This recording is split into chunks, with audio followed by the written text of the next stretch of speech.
tayo mag-secret file, ay ilike mo muna ang video na to at mag-subscribe na sa aming YouTube channel. Don't forget to click the notification bell para hindi ka nahuhuli sa latest episode ng DJ Rocky's Secret Files.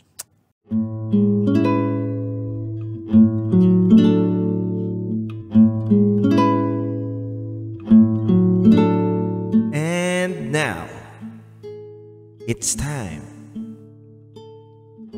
for DJ's Rocky Secret Files with Jello.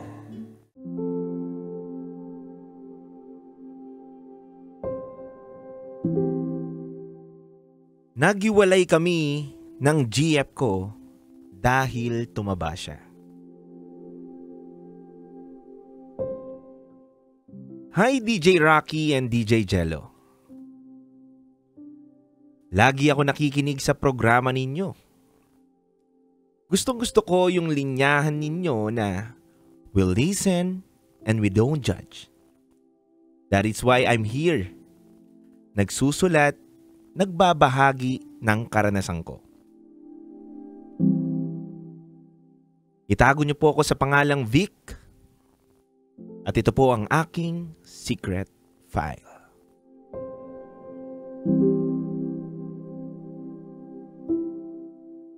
Year 2022, nang makilala ko si Ruby through a friend of friend.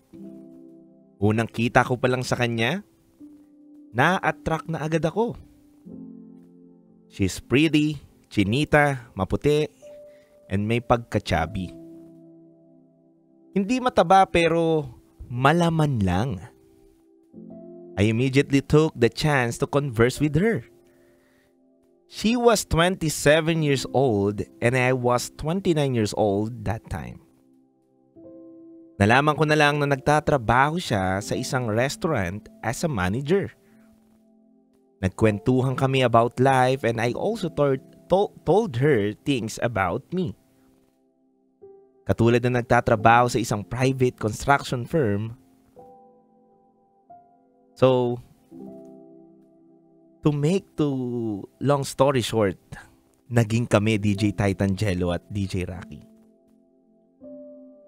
Alam nyo DJ Rocky at DJ Jello, sa lahat ng babaeng nakilala ko, siya ang may pinakamagandang ngiting nakita ko sa buong buhay ko. Ibang klase ang karisma niya.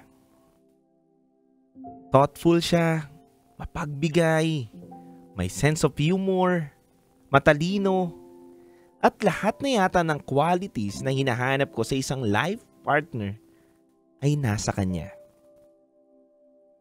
Years pass by, okay naman po ang samahan namin. We decided to live together. Pero sa bawat paglipas ng taon, napapansin ko na tumataba siya. Hindi ko lang siguro napapansin kasi lagi kaming magkasama or baka in denial lang ako. Pero naging eye-opener ako sa mga nangyayari sa amin sa eroplano. Meron kaming trip na papuntang Rojas nun. Sumakay kami ng eroplano. And I noticed na uncomfortable siya sa upuan niya. So during takeoff at landing, sikip na sikip siya sa pwesto niya.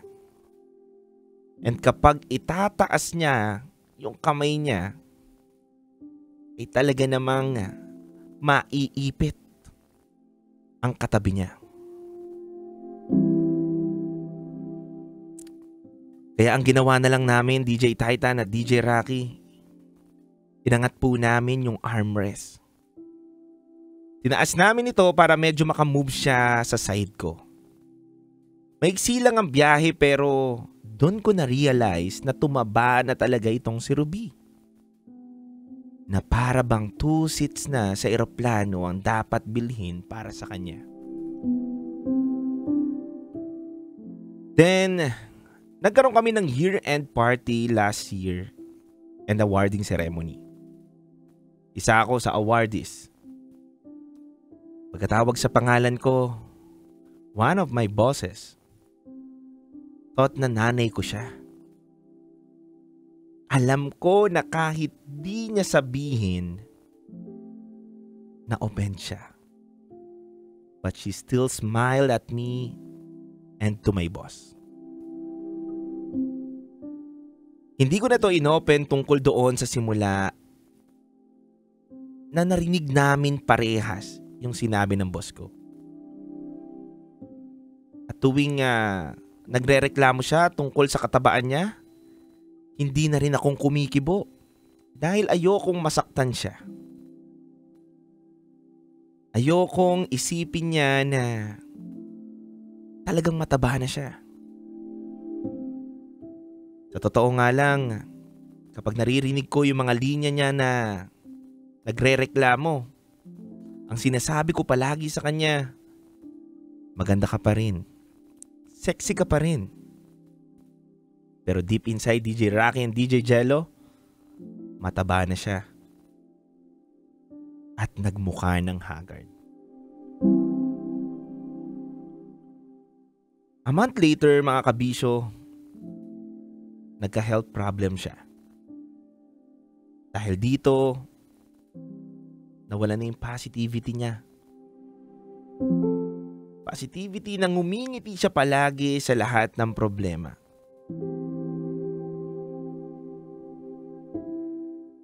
Mukhang nagbago na ang taong minamahal ko.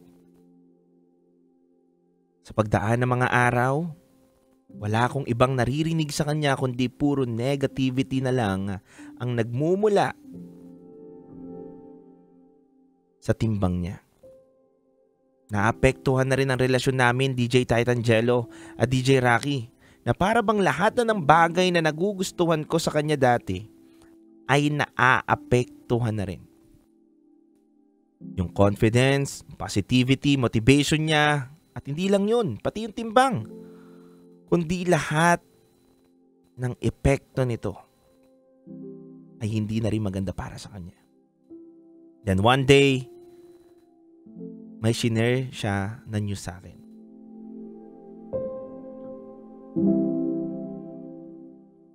Yung isang friend niya raw ay personal trainer na magbibigay daw sa kanya ng free PT sessions. Free meal plans at lahat ng tools na kailangan niya para magbawas ng timbang at mag-maintain. Basta ang kondisyon daw, i-share niya lang daw ang weight loss journey niya at ox na daw yun at wala ng bayad. Basta maging healthy looking lang daw siya. Weeks later, DJ Titan at DJ Rocky, may napansin akong nagpabagsak na mga balikat at pangako.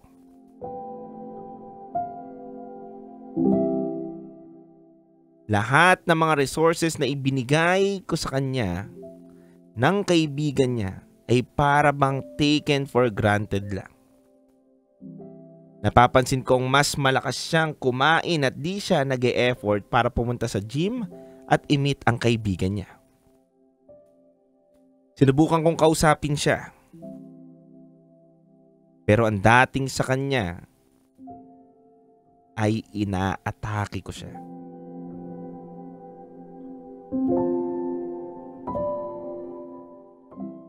Tingin niya sinasadya ko siyang saktan. Tingin niya sinasabihan ko siya ng mga hindi magaganda para umayaw na siya. Pero ang ginawa ko na lang, nag-sorry na lang ako. Kasi ang pakiramdam ko, kahit ano pa ang sabihin ko para sa kanya, ikakasama lang ng loob niya. Kaya ang ginawa ko, I will lead by example. Sinubukan kong i-motivate siya, kumuha ako ng gym membership kung saan naroon din ang mga friend niya at trainer. Kahit na running lang naman talaga ang hilig kong gawin, pero para kay Ruby, gagawan ko to ng paraan to make her feel better. Sumama ako sa kanya, sinunod ko yung mga diet plans niya Pero ang nangyari, ako na lang ang mag-isa na pumupunta sa gym. Tapos siya, ang dami niyang excuses. Pagyayayain ko na siya after work or before work, kesyo puyat, kesyo pagod, or busy pa raw siya. Dinadivert ko na lang yung frustration ko sa pag-gym. Aminin ko, DJ Rocky at DJ Jello, ayoko magstay sa buhay na ganito. At ayoko magstay sa bahay na may kasamang isang miserableng tao. Alam nyo ba na sa taong ito, 2 beses pa lang may nangyari sa amin. Masakit man itong aminin pero I don't find her attractive anymore. For the record, wala akong ibang babae pero sa nangyayari, di ko maiwasang tumingin sa ibang mga babae. Last August lang, pumunta kami sa parents ko at nasa probinsya. That time, kasama namin ang parents niya para ihatid kami sa airport. Sabi ni Ruby, gusto niya raw kumain kasi nagugutom daw siya. Sa totoo lang, nagulat ako sa sinabi niya. Kasi bago kami umalis sa bahay, kumain muna kami ng breakfast. Halos wala pang 1 oras ang nakakalipas. Gugutom na naman siya. Sabi pa nga ng parents niya, mag-diet naman daw siya. Kasi hindi naman daw nakakabuti ito sa kalusugan niya.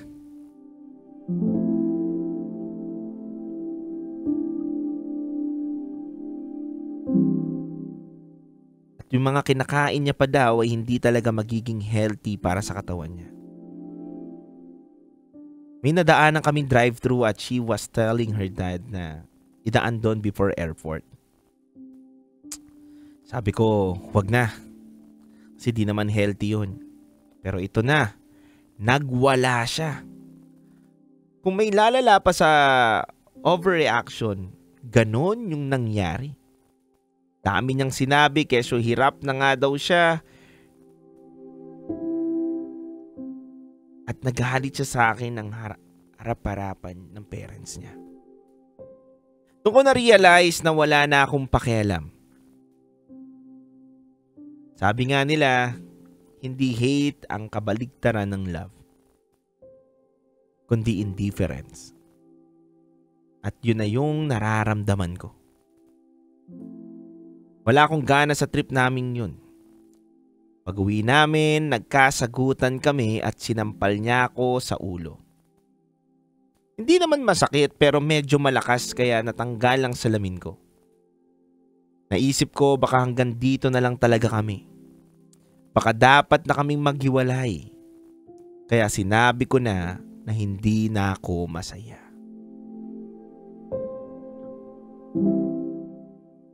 Naghiwalay kami ng gabi na yon. At lumipat ako ng kondo. At okay naman ako ngayon. Siguro para sa iba, mababaw ang mga nangyari pero sinubukan ko naman. At may hangganan din siguro ang pagtitiis. Minahal ko siya at inintindi ko sa abot ng makakaya ko pero tao lang ako at napapagod. Mas mabuti na yung ganito, yung umaamin ako sa mismong kinaayawan ko at sa sarili ko.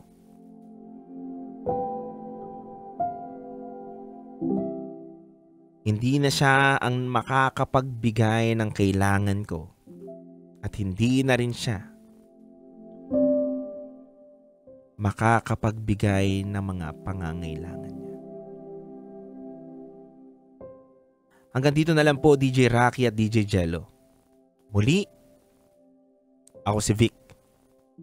At ito ang aking Secret File.